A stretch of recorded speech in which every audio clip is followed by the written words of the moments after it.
Bismillahirrahmanirrahim. Assalamualaikum warahmatullahi wabarakatuh.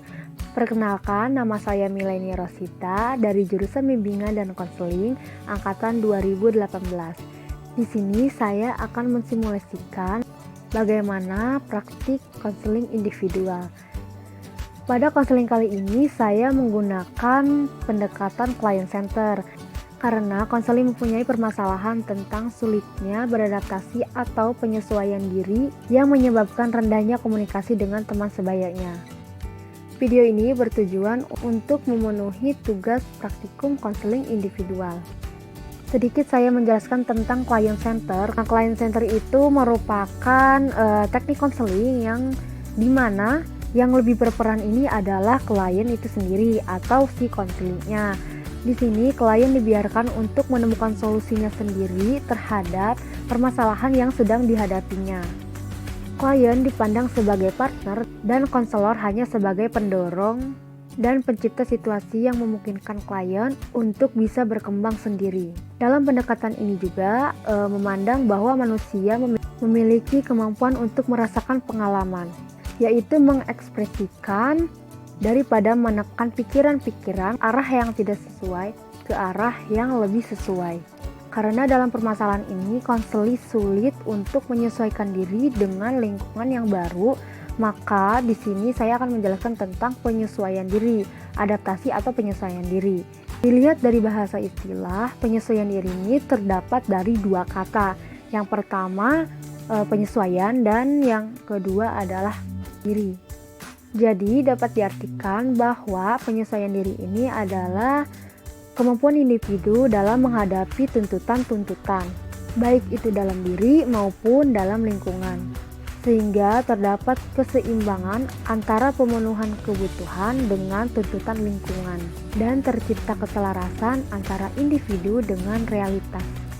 Jadi dapat kita simpulkan bahwa penyesuaian diri ini merupakan proses bagaimana individu mencapai penyesuaian diri dalam memenuhi kebutuhan sesuai lingkungan. Dalam penyesuaian diri dapat saja muncul sebuah konflik, frustasi, tekanan, dan individu didorong meneliti berbagai kemungkinan perilaku dari sebuah ketegangan. Proses penyesuaian diri individu berlangsung sepanjang hayat. Nah, jadi individu ini bisa dikatakan berhasil jika berhasil melakukan penyesuaian diri telah memenuhi kebutuhannya dengan cara-cara yang wajar atau bisa diterima oleh lingkungan tanpa merugikan atau mengganggu lingkungan lainnya. Nah, teman-teman udah gak sabar kan pengen lihat videonya? Yuk kita langsung tonton aja. Selamat menyaksikan. Assalamualaikum. Waalaikumsalam. Ayo Sipa duduk. Baru dateng. Ibu maaf ya, tadi di jalan hujan. Oh iya, gak apa-apa ya, emang gerimis sih. Kesini sama siapa? Sendiri Bu. Oh, kirain ibu kamu dianterin. Enggak, Bu, mau sendiri tadi. Oh iya. Gimana kabarnya sih Pak? Alhamdulillah baik Ibu. Alhamdulillah baik, sehat ya. Keluarga juga sehat di rumah. Alhamdulillah. Kemarin kamu ngechat ibu ya? Iya WA. Si ngechat ibu kemarin. Maaf ibu mengganggu mungkin. Iya nggak apa-apa. Kayaknya ada yang ingin kamu ceritakan ya sama ibu ya? Iya Bu, Sipa tuh pengen cerita. Tapi Sipa aku bingung. Nggak usah bingung Sipa, nggak usah ragu juga. Kamu nggak usah khawatir Sipa. Nah, karena kan dalam konseling ini kan ada asas kerahasiaan nih. Yang pertama ada asas kerahasiaan, ada asas keterbukaan, ada asas kesukarelaan. Yang pertama asas kerahasiaan nih. Asas kerahasiaan ini di mana cerita-cerita kamu, rahasia-rahasia kamu itu akan aman sama ibu gitu.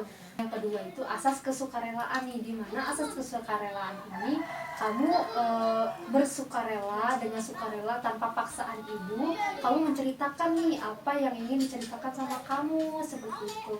Dan yang ketiga ini asas keterbukaan, di mana asas keterbukaan ini kamu menceritakan secara jujur, secara terbuka, tidak ada yang ditutup-tutupi, dan kamu ini bercerita nggak setengah-setengah gitu loh, maksudnya lebih semuanya gitu, supaya permasalahan ini juga cepat selesai kayak gitu. Jadi sebelum mulai ngobrolnya itu ada kontrak waktu dulu supaya kita juga tahu ya batasan waktunya berapa menit kayak gitu. Nah, gimana kalau 20 menit sih Pak? Baik, Bu. Boleh. Boleh ya. Nah, sepakat ya 20 menit. Jadi kita bakal melakukan konselingnya 20 menit seperti itu ya Sipa ya. Nah, boleh sok ceritakan. Jadi gini Bu, Sipa tuh punya permasalahan pada diri Sipa. Sipa tuh kenapa sih nggak bisa kayak orang lain gitu? Yang kayak orang lain seperti apa sih Pak?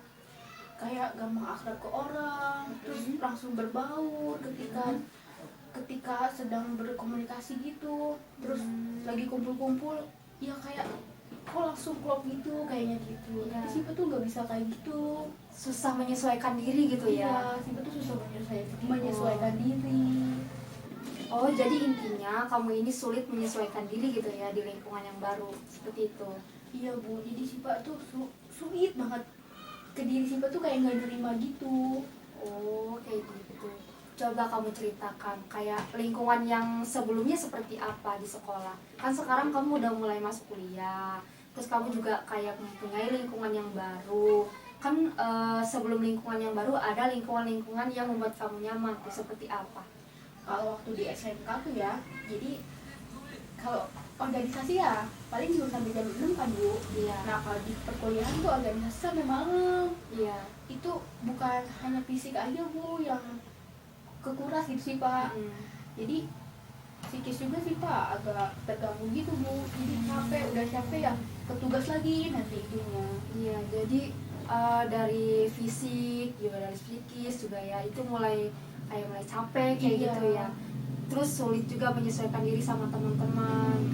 Coba kamu ceritakan teman-teman kamu memang seperti apa di organisasi itu? Ya di organisasi ya teman-teman tuh kayak baik sih Bu, bertanya ke Sipa, cuma kayaknya Sipa tuh kayaknya ada yang salah dari diri Sipa. Gimana Sipa tuh nggak nanya balik ya, Sipa ya yang dia tanya ya Sipa jawab, dan Sipa nggak bakal nanya balik. Oh, jadi kamu ini penyesuaiannya itu agak sedikit lambat ya. Berarti kamu ini tipe orang yang harus mengenal lebih lama lagi ya dengan lingkungan yang baru, teman-teman yang baru, organisasi yang baru. Karena kan di lingkungan yang sebelumnya itu di sekolah sama perkuliahan beda ya. Iya. Kayak misalnya pertemanan di sekolah, di kelas mungkin lebih berpikiran ke asik nih belajar sambil bermain gitu ya kan. Tapi kalau di perkuliahan itu lebih ke lebih ke akademiknya seperti itu.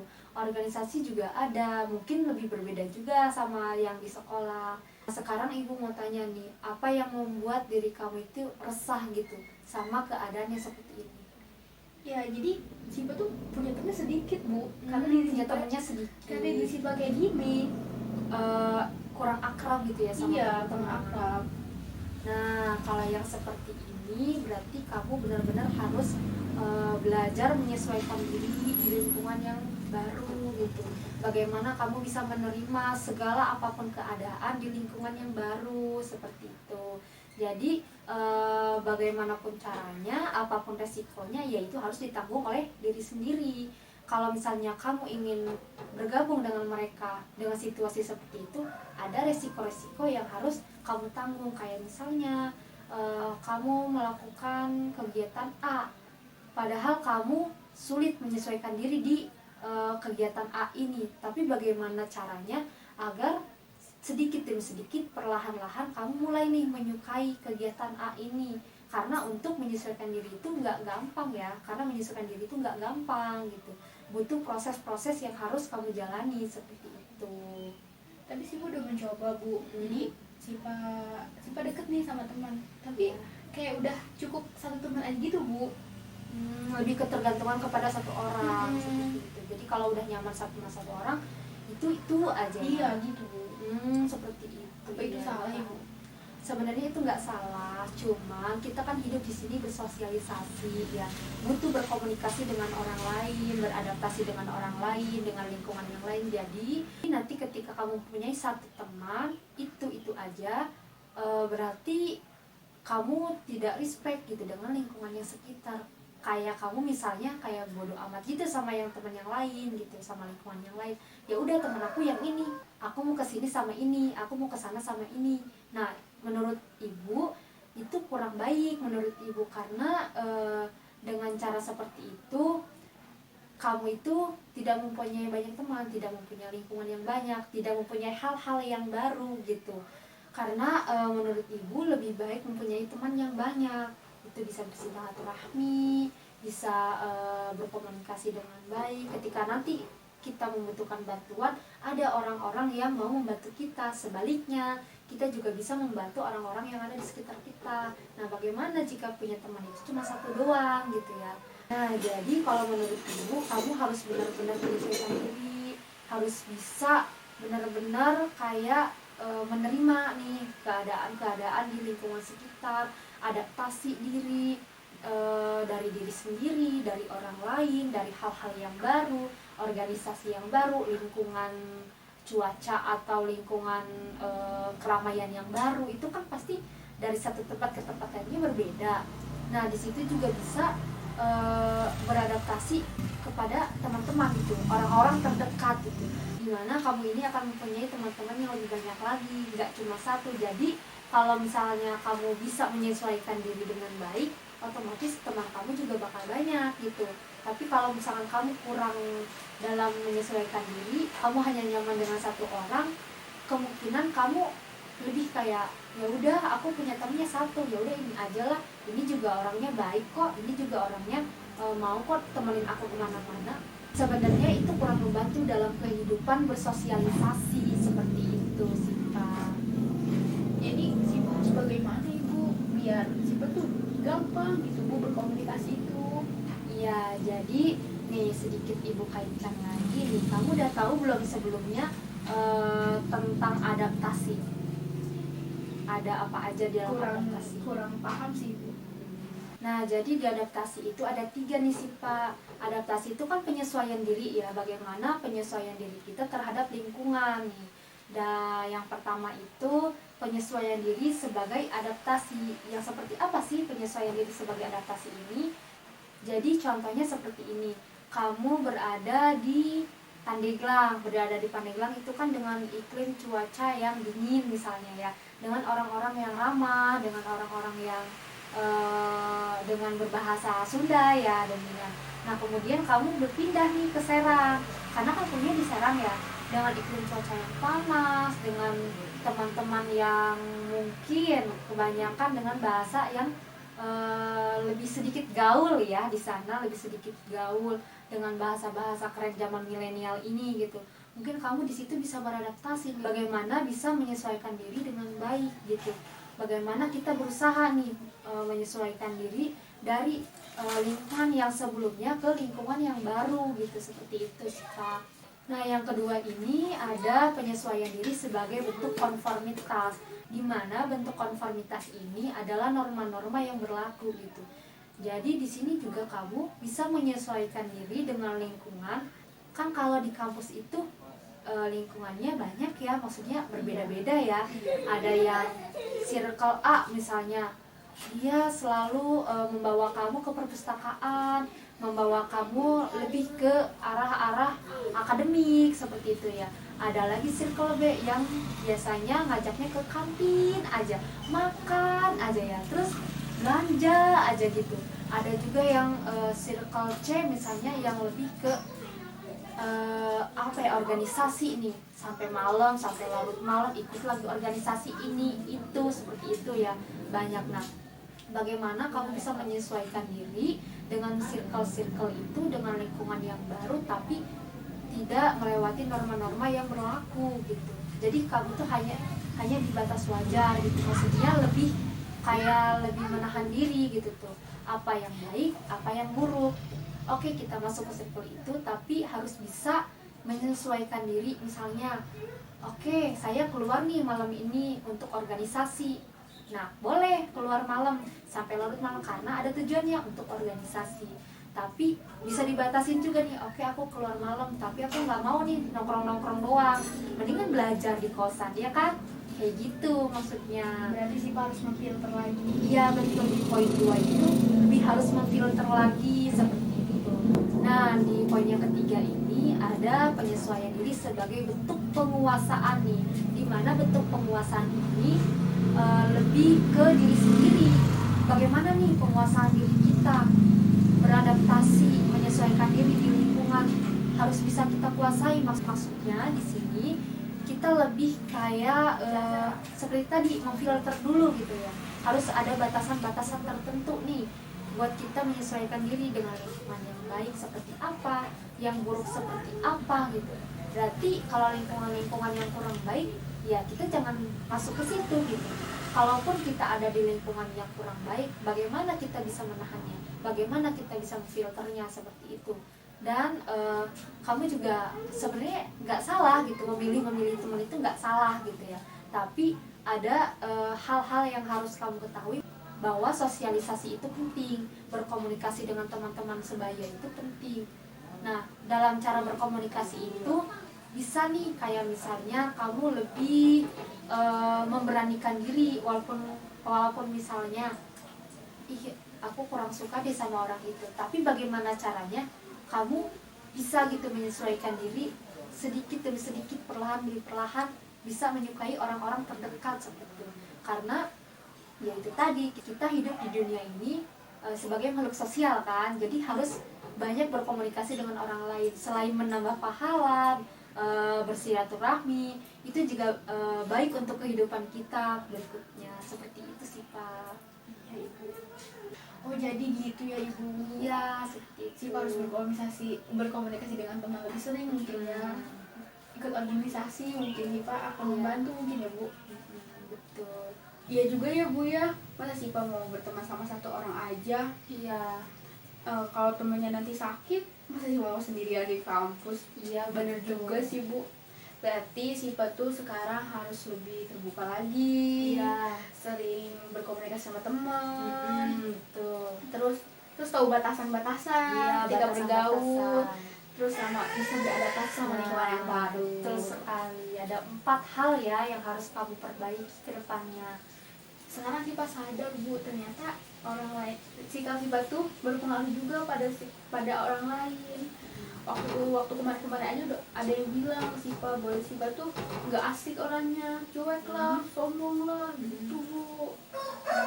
Jadi benar-benar ya. Jadi betul ya bahwa sikap yang kamu keluarkan juga seperti itu bisa berpengaruh pada lingkungan juga gitu.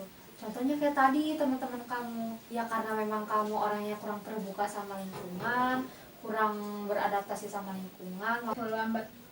nah jadikan kamu menyesuaikan dirinya ini kan lambat ya perkembangannya. Jadi teman-teman kamu itu merasa bahwa kamu ini kok Sipa sombong ya gitu kayak tadi. Padahal ibu tahu gitu, di sini terlihat bahwa kamu itu nggak mau yang kayak gitu ya. Jadi sikap yang kamu ciptakan juga itu bisa merugikan orang lain.